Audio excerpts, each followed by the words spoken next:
आनंद सत शब्द से ही प्रारंभ है। यानी सत परमात्मा को जिस दिन आपने जड़ ना मान करके चैतन्य मान लिया, उसी दिन से आनंद की प्राप्ति हो जाएगी। सच्चिदानंद रूपाय।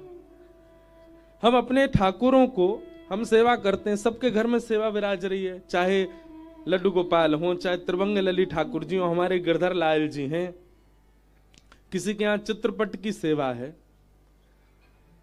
आप अपने ठाकुर को यदि आकृति मानते हो, आप अपने ठाकुर को यदि धातु मानते हो, आप अपने ठाकुर को यदि जड़ तत्व मानते हो, आपको आनंद कभी अनुभव नहीं होगा। सत परमात्मा को चैतन्य मानो, वे साक्षात चैतन्य हैं।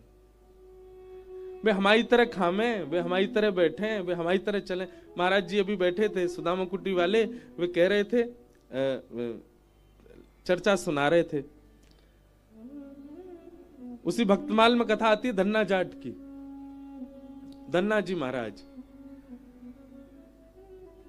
धन्ना जाट जी के यहां क्या हुआ, धन्ना के साथ कैसी लीला हुई।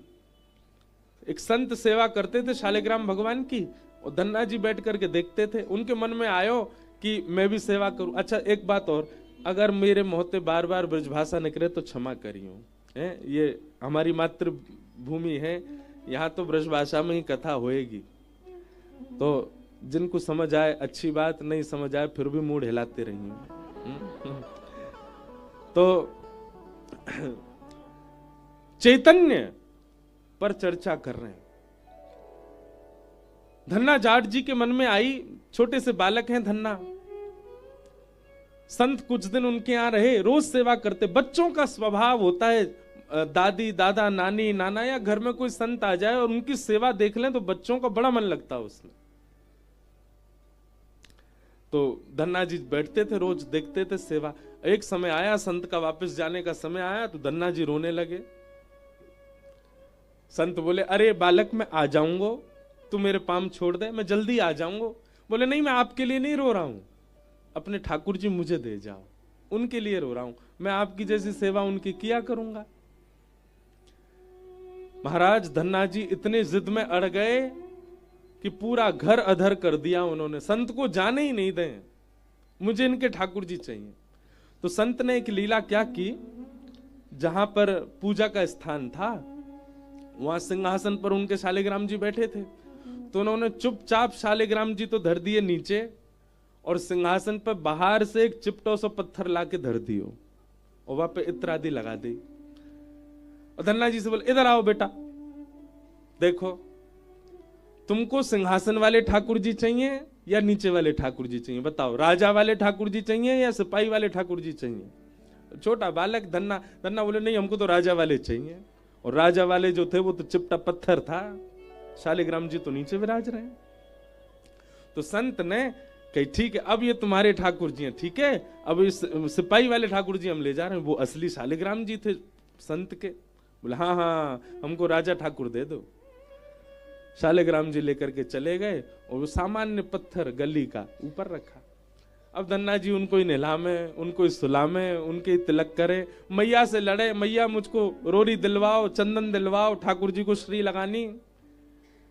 मैया कोई व्यवस्था नहीं कराए तो बेचारे बाहर से मट्टी में ही पानी मिलाए के वहां को चंदन लगा दें, कोई व्यवस्था नहीं, फिर भी सेवा करें। इत्र नहीं मिले तो सामान्य तेल ही लगा दे ठाकुर जी को। बोले ठाकुर जी अभी मैं गरीब हूं, मुंह पे व्यवस्था नहीं है, आप ऐसी सेवा स्वीकार करो। और सामान्य पत्थर की सेवा कर रहे हैं। धन्ना जी रोज सेवा करते अपने ठाकुर, उत्साह उनका प्रबल। देखो एक बात समझिएगा, आपका साधन, आपकी व्यवस्था, आपकी बहुमूल्य वस्तु सेवा नहीं प्रकट करती हैं।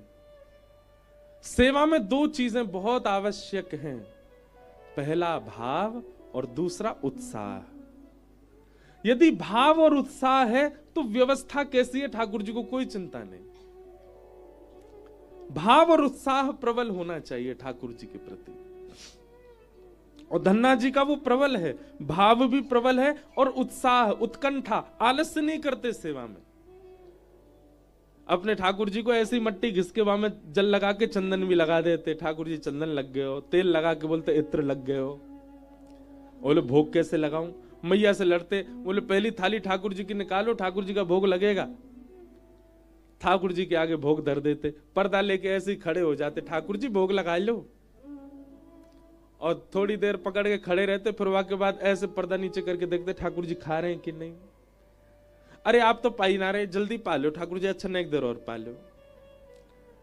ठाकुर जी ने नहीं पाया। धन्ना जी बड़े व्याकुल हो गए, ठाकुर जी आप पा क्यों नहीं रहे हो? दाल में कछु कमी है, रोटी बढ़िया नहीं बनी, इस सामग्री में कोई कमी छूट गई है ठाकुर जी जो आप पा नहीं रहे हो। ठाकुर जी ने जब नहीं पायो तो धन्ना जी बोले अच्छा धनवानन के यहां पाओ आप, हम निर्धन है हमारे नहीं पा रहे हो। ठीक है मैं भी वचन दे रहा हूं, आप नहीं पाओगे तो मैं भी नहीं पाऊंगा, मैं हूं भूखा रहूंगा। और महाराज धन्ना जी एक रात भूखे ही सो गए। दूसरे दिन प्रारंभ भयो, गुस्सा में ही सेवा कर रहे हैं ठाकुर जी की, खुद तो भूखे रहे, हम भूखों। अरे कम से कम हमारी भूख मिट जाए, वाके लिए खा लियो। ठाकुर जी आज फिर पधराऊंगा, आज पा लियो, मुंह पे ज्यादा भूख सहन नहीं होवेगी। अच्छा देखो ठाकुर जी से लड़ भी रहे हैं, लेकिन धन्ना की जिद कैसी, चाहते तो पा सकते हैं, चाहे तो पा सकते हैं, पर नहीं, लड़ भी रहे हैं और प्रेम भी इतना ठाकुर जी से, जब तक नहीं पाओगे मैं भी नहीं पाऊंगा। दूसरी रात भी निकल गई, धन्ना जी ने कुछ नहीं पाया। छोटे से बालक धन्ना, ठाकुर जी को दया आ गई धन्ना पर। तीसरे दिन धन्ना बोले आज तो मुंह पे सांसों नहीं लाई जा रही, आज तो मुंह घबराहट हो रही है, मेरे पेट में चूहा कूद रहे, ठाकुर जी मेरे काजे पालो।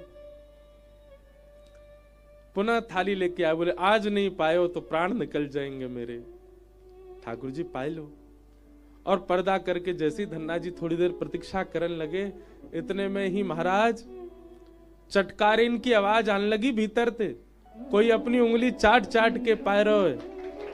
और जैसे ही धन्ना जी ने पर्दा हटायो तो नन्हे से श्री गोपाल जी बैठे हैं और पूरा मोह सन रहा है, हाथन में सब्जी लग रही है और महाराज रोटी एक कवल हाथ में लेकर के सान सान मतलब फैला के खूब प्रेम से ठाकुर जी प्रसाद पा रहे हैं। आहा बंधुओं,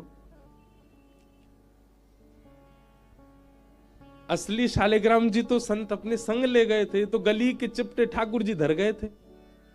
ऐसे ही कोई सामान्य पत्थर रख गए थे, कैसे प्रकट हो गए ठाकुर जी?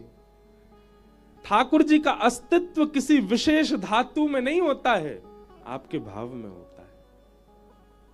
आप चैतन्य भाव रखिए तो सही, जिसके प्रति आप चैतन्य भाव रखेंगे ठाकुर जी वहीं प्रकट हो जाएंगे, वहीं से आपकी सेवा स्वीकार करेंगे। और क्षमा कीजिएगा, कितनी भी महंगी, कितनी भी बहुमूल्य और कितने भी बढ़िया कारीगर से आप धातु में ठाकुर जी का निर्माण करवा लो, भाव नहीं है तो वो सदा धातु ही रहेंगे।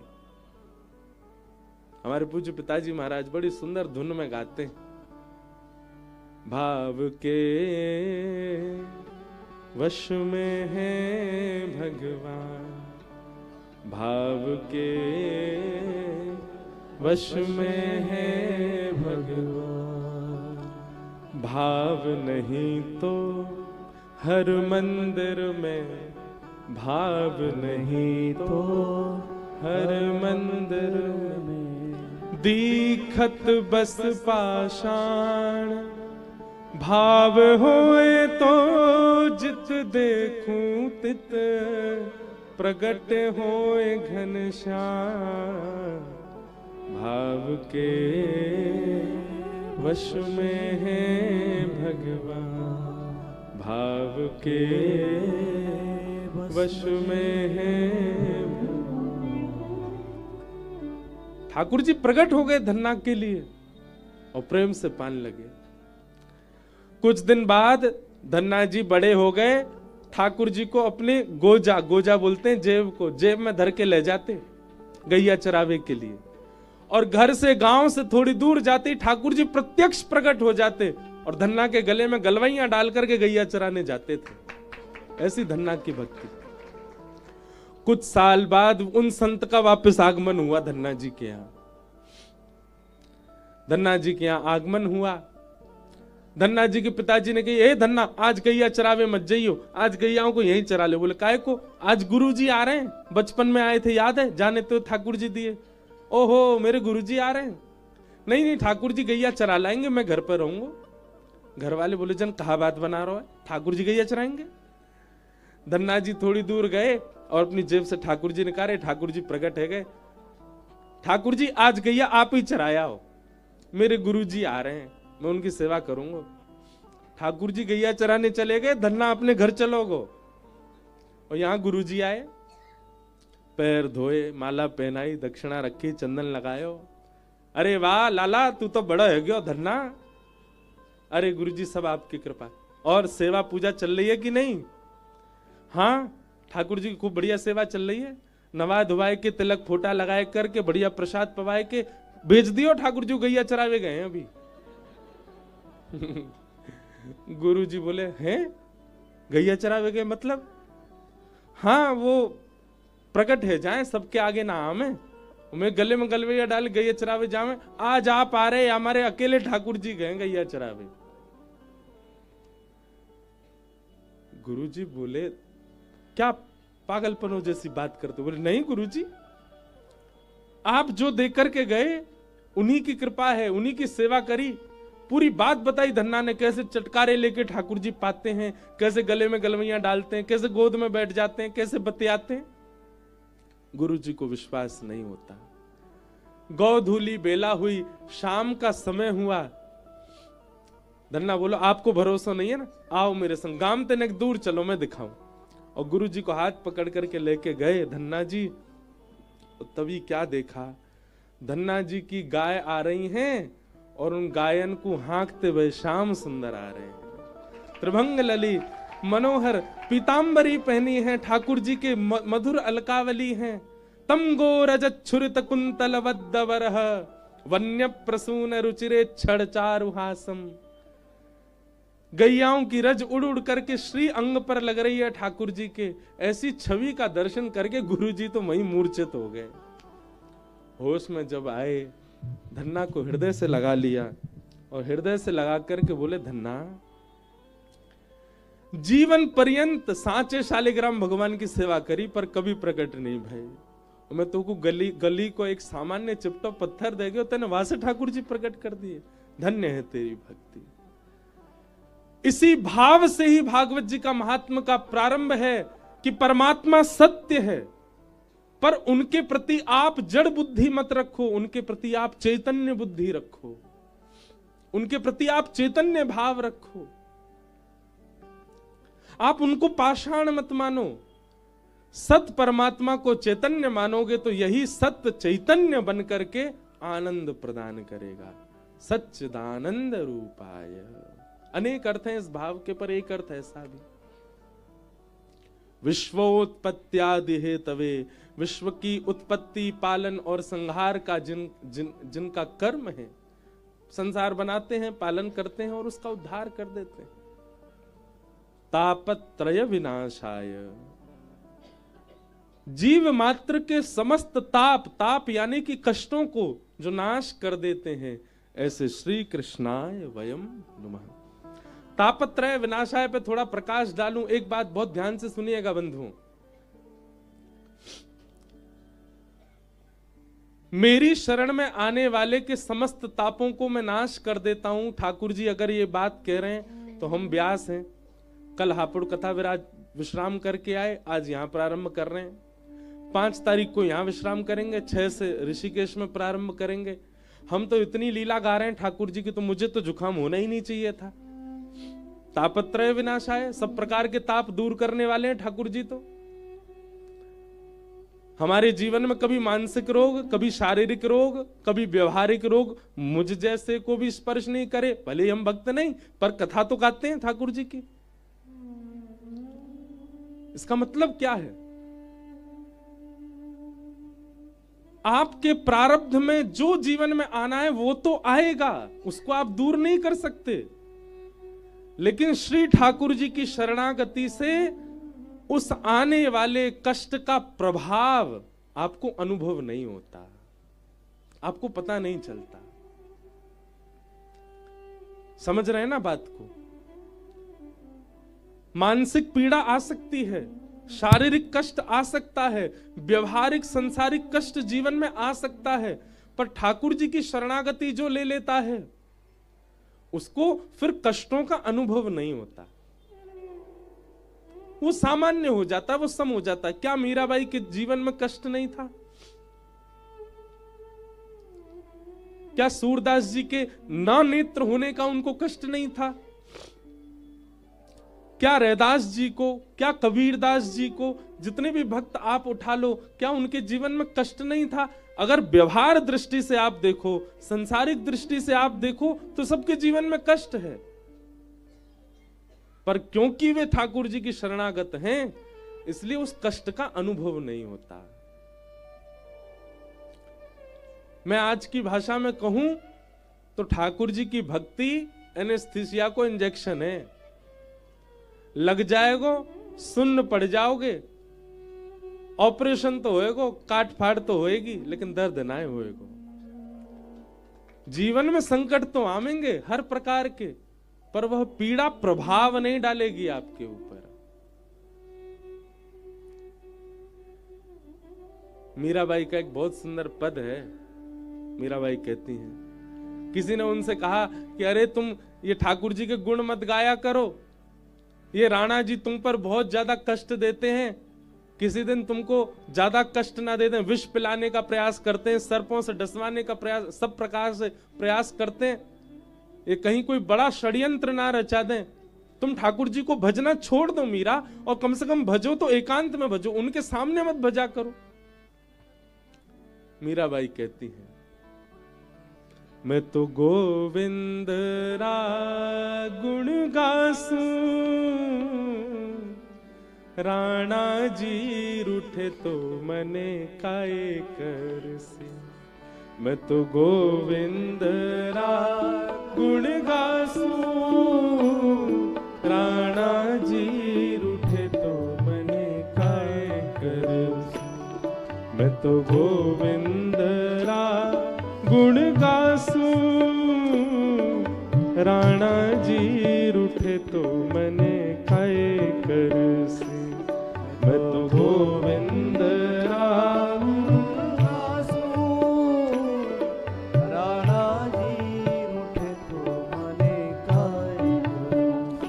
ओ मैं तो गोविंद रा गुण गासूं, राणा जी रूठे तो मने काए करसी। तो गोविंद रा गुण गासूं, राणा जी रूठे तो मने काए करसी। हे चरणामृत रो नेम हमारो, चरणामृत रो नेम हमारो, चरणामृत रो नेम हमारो, चरणामृत रो नेम। भैया या ब्रजवासी बालक पर एक दया कर दो, गले की ने सब लोग गाओगे तो मुझको सुख मिलेगा। मैंने एक धीरे गाऊं, आपने एक जोड़ते गाओ। चरणामृत रो नेम हमारो, चरणामृत चरणामृत रो नेम हमारो, चरणामृत रो नेम हमारो। ओ मैं तो नित उठ दर्शन जासूं, राणा जी रूठे तो मने काए करसी। मैं तो नित उठ दर्शन जासूं, राणा जी रूठे तो मने काए करसी। ओ मैं तो गोविंद रा गुण गासूं, राणा जी रूठे तो मने काए करसी। मैं तो गोविंद रा गुण गासूं, राणा जी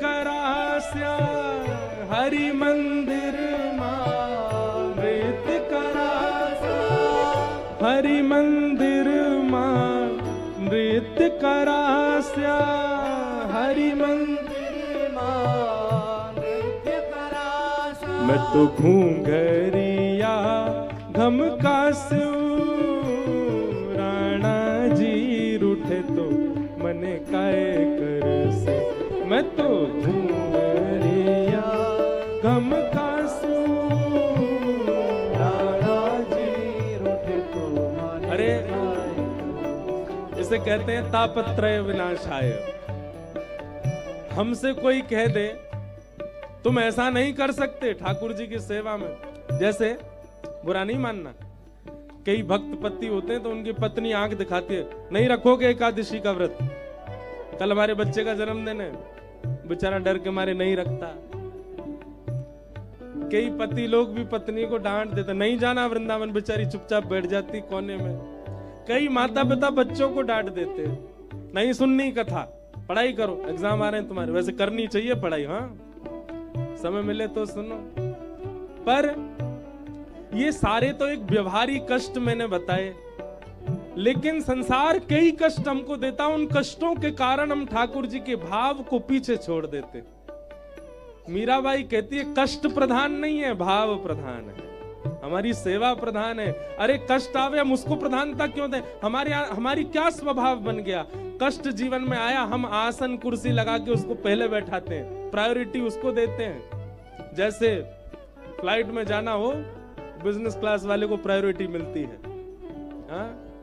हमने बिजनेस क्लास दे रखी है कष्टों को, जबकि उसकी होनी चाहिए इकोनॉमी, नहीं जनरल में जाना चाहिए उसको, तो पीछे पड़ा रहे, लेकिन हम उसको इतनी फर्स्ट प्रायोरिटी देते हैं। हमारे जीवन में चाहे कुछ चल रहा हो, लेकिन कष्ट आ जाए तो हम सबसे पहले उसको स्वीकार करते हैं, ओहो ये आ गया, अब सब काम बाद में, ये पहले।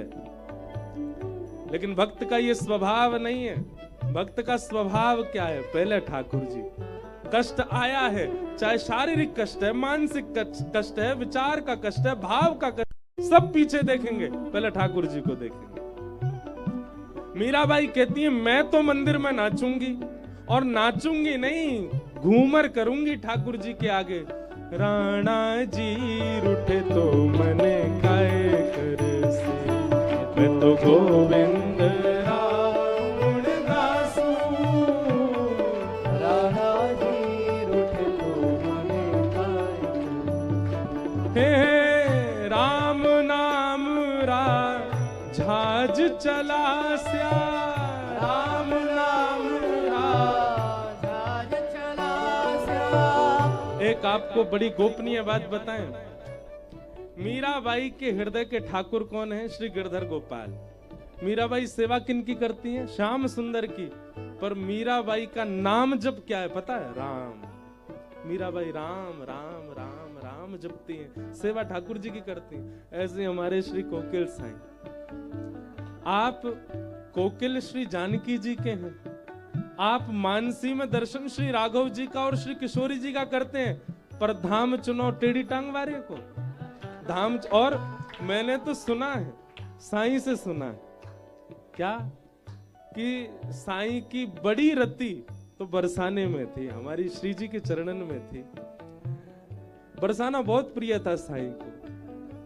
कई लोग कहते हैं हम राम नाम जपते हैं पर हमको ठाकुर जी क्यों दिखने लग जाते हैं? अरे भाई इसमें डरने वाली क्या बात है? विपरीत विरोधाभास का प्रेम अति प्रगाढ़ होता है। राम का मतलब क्या? हमारे ब्रज के एक संत कहते हैं, उनसे कोई कहता जाके राम राम, डंडा लेके भागते पीछे। कोई कहता जय श्री कृष्ण, डंडा लेके भागते पीछे। हाँ, उनसे कोई कहता राधे राधे तो डंडा लेके भागते। कोई कहता जय श्री कृष्ण, डंडा लेके भागते। क्या कहते? राम राम बोलो, राम राम। बोले राम क्यों बोले? बोले राम बोलने से 3 काम होंगे। बोले क्या? पहला तो राम जी को स्मरण है जाएगा, और दूसरा र से राधा, माँ से माधव को स्मरण है जाएगा, 3 उनको स्मरण है जाएगा। तो मीराबाई की ठाकुर जी गिरधर लाल हैं, पर उनके हृदय में और वाणी पर सदा विराजने वाला राम नाम था। राम नाम राज जहाज चला श्याम, राम नाम जहाज चला श्याम, राम नाम जहाज चला श्याम, राम नाम जहाज चला श्याम, हे राम नाम जहाज चला श्याम, राम नाम जहाज चला श्याम। मैं तो भव सागर तर जासू, राणा जी रूठे तो मने काय करसू। मैं तो भव सागर तर जासू, राणा जी रूठे तो मने का भाव से हे मैं तो गोविंद रा गुण गासू, राणा जी रूठे तो मने काय करसू। मैं तो गोविंद रा गुण गासू, राणा जी रूठे तो मने काय करूं। हे मीरा के प्रभु गिरधर नागर, मीरा के प्रभु गिरधर नागर, मीरा के प्रभु गिरधर नागर, मीरा के प्रभु गिरधर नागर, हे प्रभु गिरधर ओ प्रभु नागर, गिरधर नागर, प्रभु नटवर ओ प्रभु नागर, नटवर नागर, मीरा के प्रभु गिरधर नागर, मीरा के प्रभु गिरधर नागर। मैं तो निरख परख गुण गासू, राणा जी रूठे तो मने काय करसू। मैं तो निरख परख गुण गासू, राणा जी रूठे तो मने काय करूं। हे मैं तो गोविंद रा गुण गासू, राणा जी रूठे तो मने काय करसू। मैं तो गोविंद रा गासू, राणा जी रूठे तो मने काय करूं। रूठे चाहे राजा वासे कछु न काजा, एक तू ही महाराजा और कौन पास जाएंगे। रूठे चाहे भाई वासे कछु न भलाई, एक तू ही है सहाय और कौन को सराहेंगे। रूठे चाहे शत्रु और मित्र आठों याम, एक तेरे चरणन के नेह को निभाएंगे। जग सारा झूठा एक तू ही है अनूठा, रूठ जाए चाहे सारा जग पर तू ना रूठा चाहे। गोविंद बोलो हरि गोपाल बोलो, हे गोविंद बोलो हरि गोपाल बोलो, गोविंद बोलो हरि गोपाल बोलो। हे गोविंद बोलो हरि गोपाल बोलो। प्यारे